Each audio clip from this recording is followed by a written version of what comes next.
है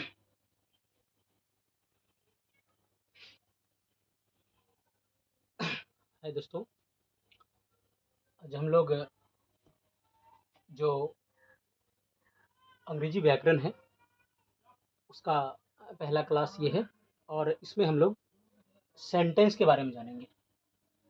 आप में से बहुत सारे विद्यार्थी सेंटेंस के बारे में जानते होंगे या नहीं भी जानते होंगे। ये दोनों के लिए बहुत ज़्यादा फायदेमंद या हेल्पफुल होगा। सेंटेंस, सबसे पहले सेंटेंस कहते किसको है, इसको डिफाइन करते हैं। इसका जो परिभाषा है हम हिंदी में लिख देते हैं, ठीक है। अगर अंग्रेजी में लिखें तो हिंदी में क्या हो जाएगा यहाँ पे कि जो शब्दों के समूह है उन्हीं को क्या कहते हैं, वाक्य यानी कि सेंटेंस कहते हैं। शब्दों के समूह को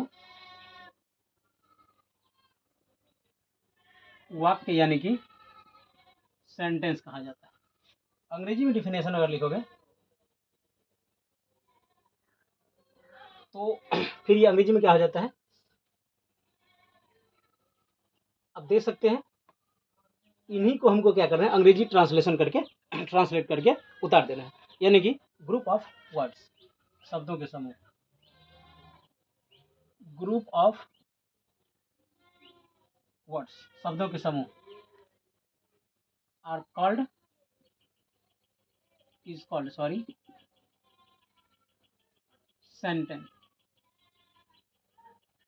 यहाँ पे देख सकते हैं जो शब्दों का समूह है उसे ही क्या कहा जाता है, सेंटेंस कहा जाता है। अब हम जो भी सेंटेंस है उसको दो भाग में डिवाइड करते हैं। सेंटेंस इसके दो भाग हैं।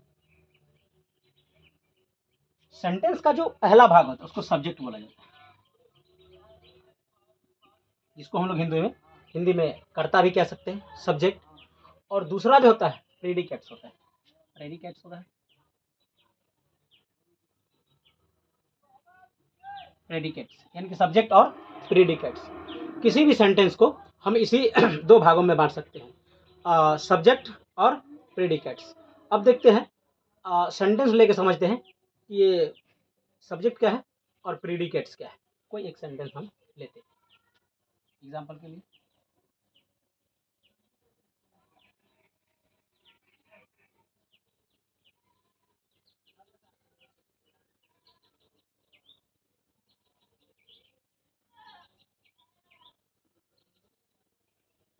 You are a good boy, इसमें बहुत सारा आ रहा है पर हम अभी दो चीज़ पे ही ध्यान देंगे, सब्जेक्ट और प्रेडिकेट्स। बात किसके बारे में हो रही है, तुम यानी कि यू के बारे में। इसके अलावे जो भी होता है वो प्रेडिकेट्स हो जाता है। ये हो गया आपका सब्जेक्ट और ये हो गया प्रेडिकेट्स। आप लोग समझ पाए।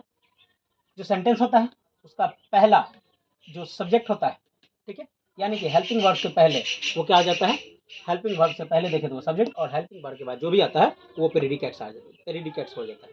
एक और लेते हैं, the boy is weeping, the boy is. अब इसमें आप लोग बताइए कि कौन सब्जेक्ट होगा और कौन प्रेडिकेट्स होगा, क्या आप लोग बता सकते हैं। तो हम बार बार कह रहे हैं कि ये सब्जेक्ट से पहले, सॉरी, हेल्पिंग वर्ब यानी कि इज से पहले सब्जेक्ट और इसके बाद प्रेडिकेट्स। तो ये आपका हो गया यहाँ से यहाँ सब्जेक्ट और यहाँ से यहाँ प्रेडिकेट्स। इसके आगे हम देखते हैं, तब तक इसको आप लोग देखिए, उतारिए, और इसके आगे हम देखते हैं।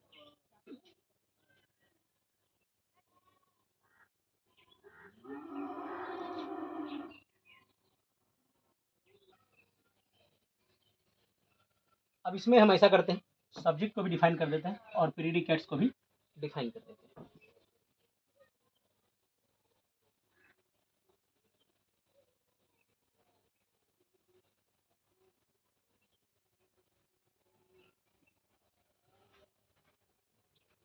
देखते हैं सब्जेक्ट किसको कहते हैं। दैट वर्ड मतलब वह शब्द जो पूरे सेंटेंस को क्या करता हो, लीड करता हो, ठीक है, संचालन करता है।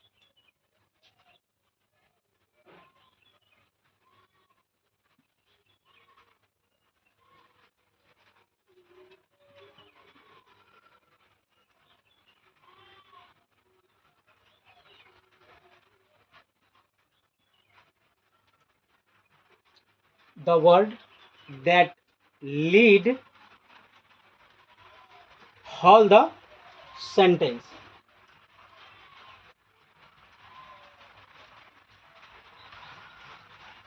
WHOLE, whole the sentence. ठीक है, ऐसा वर्ड जो पूरे सेंटेंस को क्या करता हो, लीड करता हो, उन्हीं को क्या कहते हैं, सब्जेक्ट कहते हैं। जैसे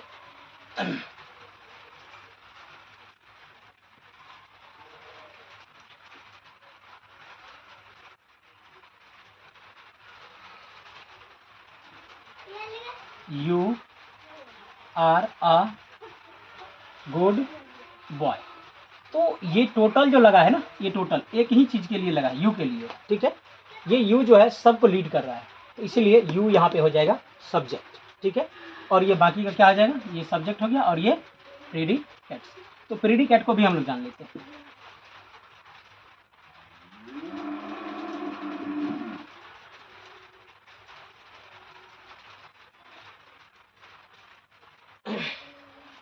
इसको देख लीजिए, आप लोग लिख लीजिए, प्रीडिकेट्स को जानते हैं।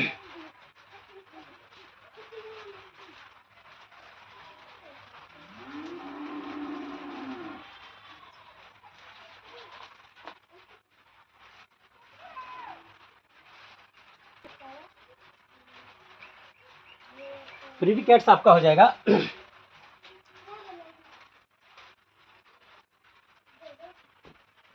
अ वर्ड, एक ऐसा वर्ड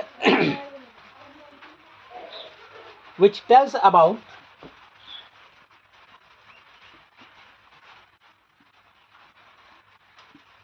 जो कहता है किसके बारे में, about the action and medium,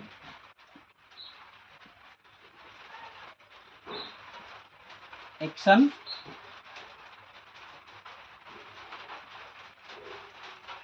and medium